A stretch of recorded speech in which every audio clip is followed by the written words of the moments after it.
Ladies and gentlemen, it is officially day number 34 of the ongoing government shutdown, and I'll tell you what, we just got a breaking new report confirming exactly what's going on behind the scenes.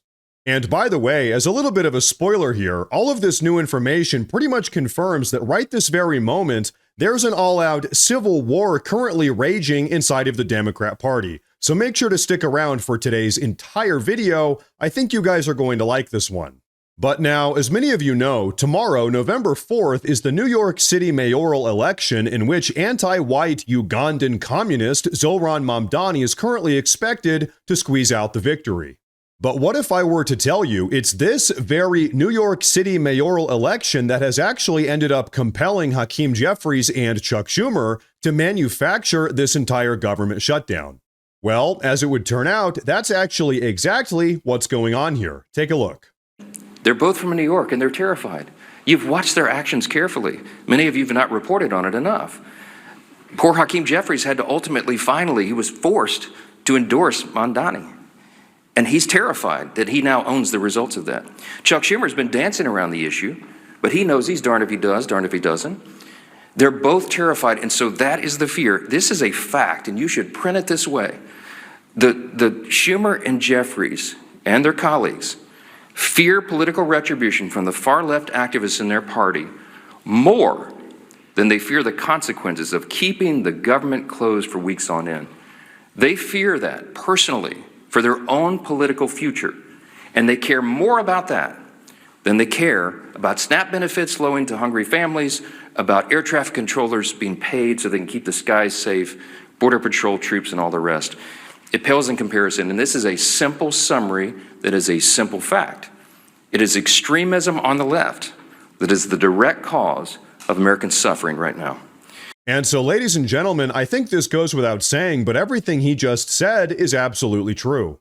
The modern-day Democrat Party has recently become so radically progressively insane that now they're literally fielding anti-white Ugandan communists as their political candidates, and they've even shut down the entire federal government in an effort to cater to their radically progressive communist base. But here's the thing, all of that extremism on the left has recently become so insane and blatant that now even some of the Senate Democrats are beginning to publicly speak out against it. Take a look. In New York City, polls show that the Democratic nominee Zoran Mamdani is in the lead for the mayor's race. You've previously dismissed him as, quote, not even a Democrat, and it is true he's a Democratic socialist. Do you think it would be a mistake for New Yorkers to elect him as mayor? Would you vote for Cuomo if you were a New Yorker, or Sliwa? No, that's going to be New York's voice. Socialism is not the future of my party. And if that's going to be their future, that's really up to New York City to decide those things. You know, we all know how socialism works out. Ask anybody that's lived under those kinds of systems all across the globe. But for me, as a Democrat, as a committed Democrat, I might disagree in some areas, much like shutting down our government or other areas now. But for me, as a committed Democrat, I am going to push back and announce people that this is wrong. And now we are hurting the very people that we fight for. And now we're getting nothing for them if we continue to keep our government shut down. And so, ladies and gentlemen, really something absolutely astounding is currently unfolding right before our very eyes. Inside of the Democrat Party, right this very moment, there's an internal power struggle, a death battle, an all-out civil war currently unfolding between the moderate Democrats and the far-left radical progressives. The problem, however, is that right now it seems like the far-left radical progressives are currently winning that struggle. Take a look. They've shut the government down to pick a fight with President Trump and to score points with Kami Mandami and Omar Fada, the Omar Fada wing of their party. The Democrats have become kamikaze politicians who are so focused on winning some kind of political game that they've justified blowing up everything in their wake, including the livelihoods of their own constituents. Democrat Senator John Fetterman said it best on CNN yesterday, quote, "We are hurting the very people that we fight for, and now we're getting nothing for them if we continue to keep our government shut down." So folks, like I said, right this very moment, the Democrats are pretty much ripping themselves apart. In fact, today, we actually have a special news report really breaking down this entire situation that I want all of you to take a look at. But first, I do want to say real quick that if you folks enjoy the daily news updates, please consider subscribing to the channel because it really does help a ton. But okay, take a look at this. Democrats at this point are historically divided. It is a complete and utter mess. It is messier than a hoarder's basement. What are we talking about here? The national early poll leader, 25% plus. Normally, that's where Democrats are. Biden was at 25% plus in 2020. Hillary Clinton was in 08 and 16. Gore was in 00 and 04. At this particular point, there is no one in the Democratic race for president who's polling at 25% plus. The water is quite warm. If you're a Democrat potentially thinking about running in 2028, jump right in, because at this point, there is no front runner. What do you think?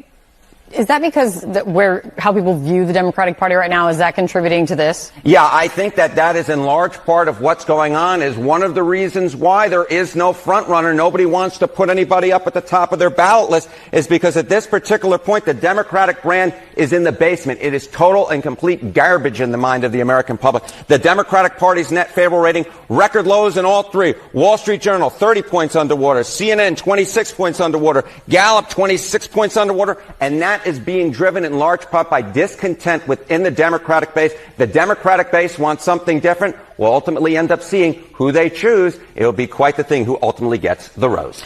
And so folks, as we said earlier, right this very moment, there's currently a left-wing civil war currently unfolding inside of the Democrat Party. And so given the circumstances, I really do think that tomorrow's New York City mayoral election will sort of end up being the canary in the coal mine. Do the Democrats want to try to moderate themselves and reject all of the radically progressive insanity? Or are they going to wholeheartedly embrace this completely anti-American brand of third world communism, which is completely antithetical to everything that we have traditionally stood for as a nation? Either way, one thing can be absolutely certain. Right now, the leaders of the Democrat Party, like Chuck Schumer and Hakeem Jeffries, are absolutely petrified. Deep down, they know that if they make one single incorrect move, they'll be eaten alive by their own radically progressive voter base and, in all likelihood, replaced by some third world communist just like Zohran Mamdani. And so really, that right there is exactly why the Democrats have manufactured this entire government shutdown. Because they're afraid that if they don't put up a good fight against President Trump, whatever the hell that means, they're going to get cast out of their own party for not being radically progressive enough. Now, luckily, over here on the right side of the aisle, we're all pretty much in lockstep when it comes to actually putting America first, which is exactly what President Trump has been doing. And so as far as I'm concerned, thank God for that. But now, folks, before we wrap up with today's video here, I do want to say real fast that I've actually recently made a second YouTube channel specifically for videos just like this, but shorter. So if you would do me a favor and check out the pinned comment down below at the very top of the comment section, and please subscribe to that second channel as well, it would really help a lot. I would appreciate that. But as far as this video goes, everyone, thank you very much for tuning in, and of course, as always, stay safe.